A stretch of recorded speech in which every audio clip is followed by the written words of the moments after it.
Assalamualaikum. I'm Nahi Awasi.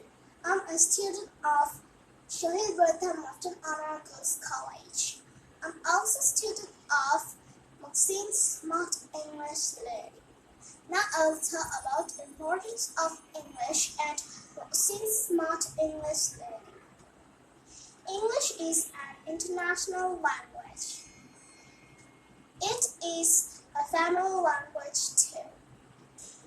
We need English to communicate with others correctly.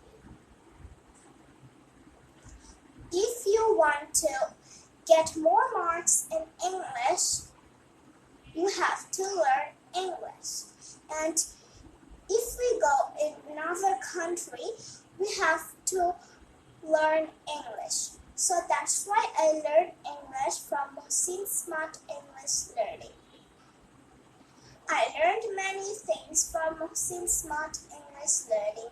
For example, I learned grammar, how to make a story, paragraph, short sounds, and many other things. Thank you.